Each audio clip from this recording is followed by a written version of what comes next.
Hello, it's Greg Otten here with MaritimeGardening.com, and today I'm going to start what I call a fall gardening series. That's the idea anyway. Things I do in my garden in the fall in preparation for the following year. Getting that stuff done and out of the way now as opposed to having to scramble to do it next spring.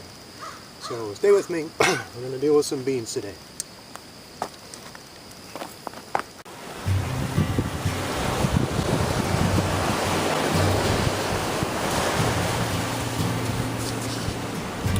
Hello, I'm here by the sea. Good morning, it's April 3rd here in beautiful spring Nova Scotia, and then today I'm going to plant some squash in my tulip garden. Hi, it's Greg Otten here with MaritimeGardening.com. I'm going to talk about garlic.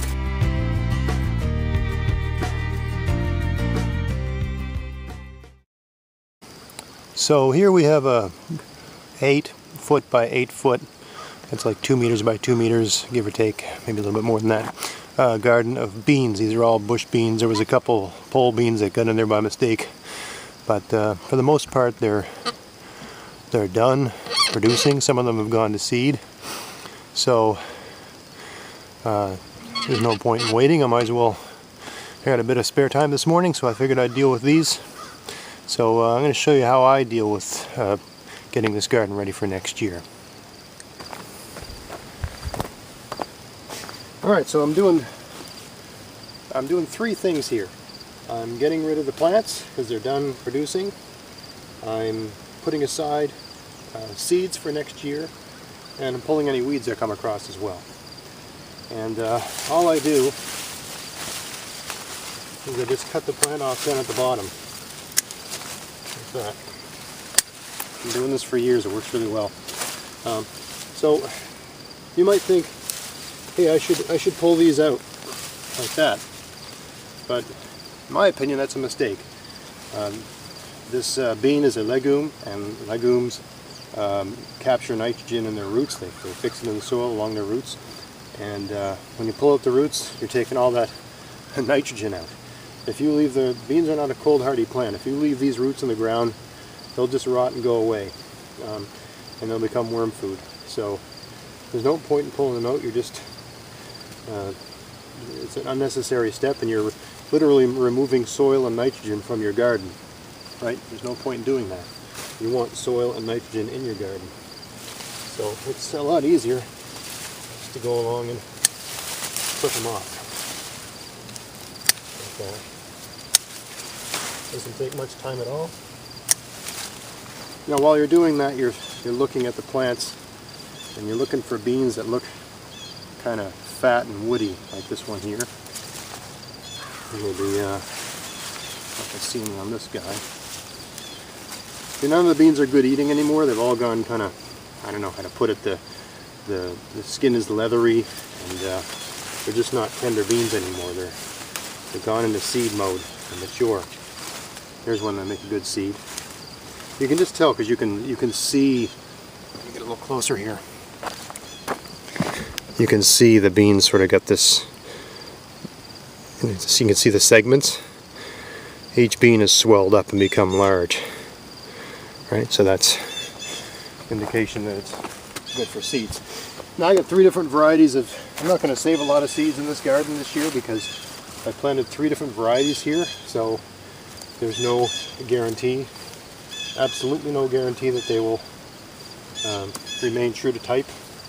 For those that don't know what that means, beans that are open pollinated, you know, if a bee goes from a Romano bean to a provider bean, the new bean that grows out of that is going to be something else, some new bean. So, you know, a bean could be pollinated by a bean that's the same type or not. There's no guarantee of that, so there's really no point in saving the seeds if you're growing them together. If you want to keep your plant varieties true to type,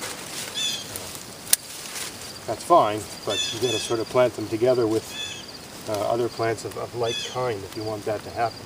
Otherwise, they're just going to mix with each other and make new varieties, which can be good. You could develop some new awesome variety that's better than anything you've ever seen.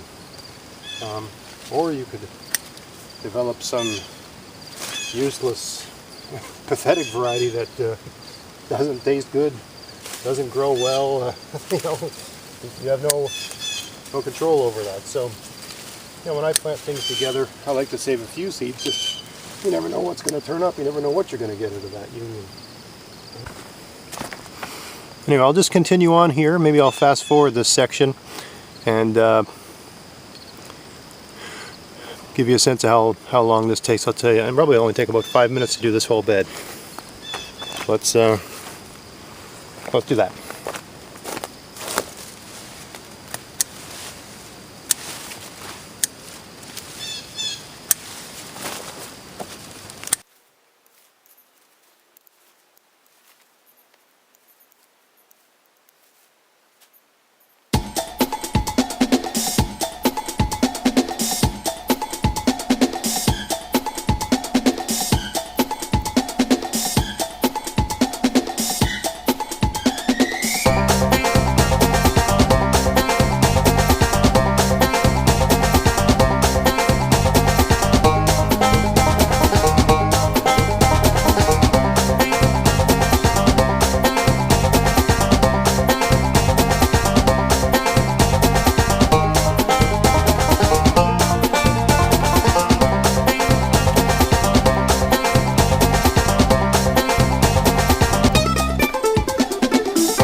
Okay, so that's all done now, and I've got most of it. There wasn't too many weeds, a little bit of timothy here and there, but really not too much. I used seaweed to mulch this last year, and boy, I'm really happy with it as a mulch. It seems to attract a lot of, you know, where I live it's cold, and you need to attract heat to the soil, and the dark color of the seaweed seems to heat the soil up maybe a week earlier than hay in the early spring when it's still very cold. And that makes a difference in terms of getting things to germinate. This garden hasn't been tilled for, well, ever. Never been tilled, but the soil is soft. Doesn't matter where you go. You can get in there, and you know it's nice loose soil. Anywhere you try to get your hand in, it goes in easily. Nice loose stuff. So the only thing left to do now is I'm going to pick through the beans I pulled to find good seeds, and then I'm going to take all the greens from the plants, run over them with my lawnmower, and throw them back on here, because that way everything that came out goes right back in. You can put it in a compost pile, sure, if you have a compost pile, where you can dig a hole and bury them, but I find they make a fine mulch. And next year I won't be planting beans here. I'll probably plant squash here because it's a nice big area, 8 by 8, 8 feet by 8 feet, lots of room for the squash to roam. And the soil should be nice and charged up, having all these beans in here. And I'll chop up all these beans with the mower, throw them on top, and then when I'm down near the ocean again, I'll get a bunch of seaweed, maybe 3 or 4 more inches, and cover this with seaweed. And that's all that needs to be done for this. Next year all I have to do is stick my seeds in, that's it. So that's how we do it. Anyway, I hope you found this content useful. If you enjoyed this, subscribe to my YouTube channel. Like us on Facebook. Check out the podcast, maritimegardening.com. And until next time, get out there, get at it, have fun in your garden. Thanks for watching.